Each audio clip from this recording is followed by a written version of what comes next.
YouTube Nation, what it do, y'all? Welcome back to the channel. Hey, y'all might be kind of loud. I got the washer going on in the background, but I just wanted to get this out. What's on my mind? I want to share this with y'all. See, there's a lot of stuff going on in the world, everywhere, not just on YouTube, but a lot going on, right? But right now I'm talking about YouTube. There's always a lot going on, a lot of different conversations, a lot of stuff going on, period.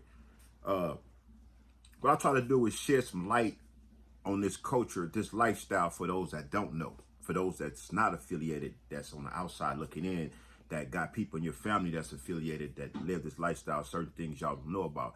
Y'all just see things and what you hear in the media, but you're not really always getting the facts from Channel 5 and shit like that. You're going to get more of the truth or the gang culture right here on YouTube. From channels like these. Also a whole bunch of channels out there is talking about the gang culture. Everything you see with what's considered the YouTube streets, that's the gang culture. That's the streets right there. The streets is just being played out on YouTube. It's the same shit that's going on the streets, in the hoods. This is the streets. YouTube streets is real. So anyway, what I want to do is share some with y'all, the people that don't understand about these gangs out here in LA. Well, this goes for gangs all over. I can speak LA because that's where I'm from. So, like the title said, it's easy to be part of a big gang than it is a smaller gang. And that's truth. That's so true. Everybody that really live this lifestyle will agree. You should agree. Because when you're part of a smaller gang, you're being called upon much more. You know what I mean? It's because it's not too many of y'all. So you gotta go. You gotta be the ones on the front line all the time. This is a limit of y'all. But when you're part of a big ass gang, you can blend in. You can just lay low, you know what I'm saying, below the radar. All you gotta do is squabble up when y'all run into some niggas somewhere. You and the homies is out somewhere, you squabble up, stay down. You go to the county jail, you squabble up, you stay down, whatever. You ain't really gotta put in no work. You know what I'm saying? A lot of niggas from big gangs ain't never put in no work. You know what I mean? But I get it. Everybody's not active killers. Everybody ain't active gunners, so to speak. You know what I mean? Everybody ain't got that in them. So everybody play a different part in these communities, these sections, these hoods. But a lot of these dudes that like from a big ass hood, nah, niggas ain't never really been active, bro. A lot of niggas is just in the hood. They just a number, bro. And it's easy, you can get away with that when you're part of a big ass hood, because if you're from a big ass hood, you always got crews of niggas that is active, and that active crew gonna do their shit. And that's what the small hoods too. But it's like this: once the active crew get hit, when they start knocking the active crew down, one time they start locking them up and shit like that, niggas start dying and all that, right? It's like when you're in a smaller gang, you don't always have another crew to come behind that to keep it going.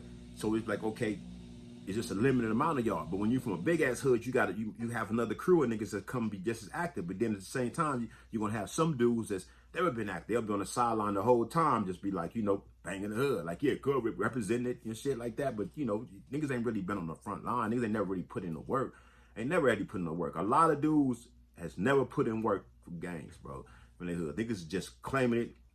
Niggas catch dope cases and shit like that. That's all they didn't call. They didn't went to jail for shit like that. But a lot of niggas never really been active gangbanger. You know what I mean? And from everywhere. But the bigger hoods, of course, much more, because you got a lot more people. A lot of people from these big hoods, they'll tell you they came from a smaller gang first.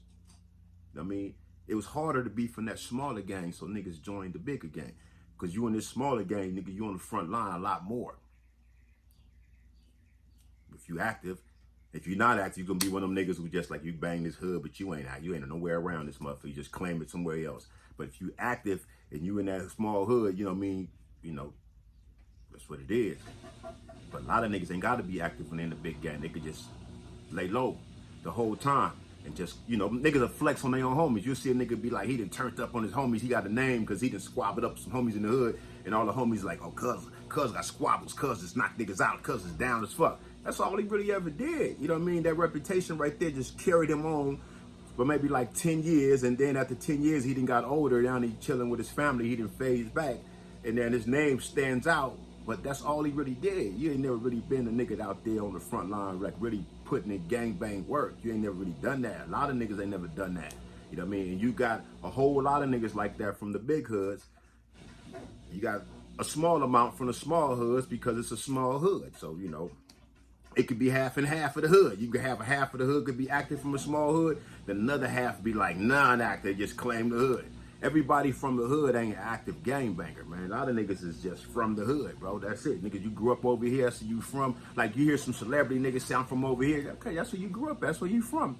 but you ain't never really been an active gangbanger, bro. You know what I mean? And you got niggas who get put on hoods and they still never become a real active gangbanger. They just throw it up and shit like that, dress the part, talk shit to bitches and shit. Excuse me, ladies. Talk shit to women. Excuse me, y'all. No, my bad. You know what I'm saying? Niggas just got caught up in the moment. But y'all know what I mean, though, right? Niggas get in the character and do that kind of shit, and to people be thinking like, oh, he was this, that, and the other. I know people like, you know, they say, yeah, my daddy was this, my daddy was that. Then I know her daddy is like, your daddy was a weenie. You know what I mean? Your daddy was none of that. Your daddy was not an active gamer. He was just a nigga in the hood that had a little money. Everybody was cool with him. That's what it was. You know what I mean? He was never the nigga out there to put in no type of work for the hood. Never. And then it's a trip because a lot of hoods, these niggas are celebrated. These niggas are celebrated, and not enough, like myself, niggas would have been doing time for putting in work for the hood, shit like that. Then went and done time and put in work in the pen, all that came home. Then you see this dude like, how in the fuck he get the keys to this? You know, this nigga got the keys to this niggas. You know, every hood got those niggas too. You know what I mean? Every hood got that. But of course, the bigger hoods got more of those. So I was just thinking about that shit, and I know a lot of people don't understand it. But this is for people that's looking in from the outside, don't understand. They just see these big ass gangs. You see these niggas, you think everybody's just with the shits from these gangs that be dressing the part with the tattoos and talking the part and, you know what I mean, making it sound good. Nah, everybody that's affiliated ain't really with the shits, bro. Everybody ain't. You would think they is, but they not. Niggas is just the niggas. It's just niggas be around at all the functions, and they down. They gonna squabble up. But everybody's not that nigga to be out there to really putting in gangbang work, bro. Every hood got that. So, once again, it's easier to be part of a big ass gang than it is to be part of a smaller gang. Because the smaller gang is taking all the heat, taking all the smoke. Niggas is constantly trying to holler at these niggas. It's hard. You know what I mean? But when you part of this big ass gang, you're like, you niggas is deep. Now, every hood want to be deep. Shout out to all them hoods that's real deep, because niggas they didn't grow like they're supposed to. Every hood just don't grow like that. You just, certain hoods is just deep as fuck, straight up. Some of them is not. You know what I mean? That's just what it is, especially in LA, because you got gangs everywhere. So you know, you got every other street is a gang down there. So niggas only got 1 block, 2 blocks. You know what I mean? Niggas got 4. Some niggas got miles and shit. You know what I'm saying? So it's different out here. You know what I mean?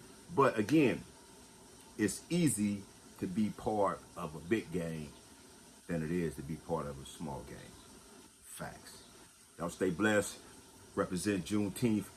Don't forget to like, share, subscribe. And if you haven't, man, get that life insurance policy. Take care of your family, your responsibilities, man. Be about you and yours more than you're about the bullshit. Because that's more important. You and yours, they need you more. Peace.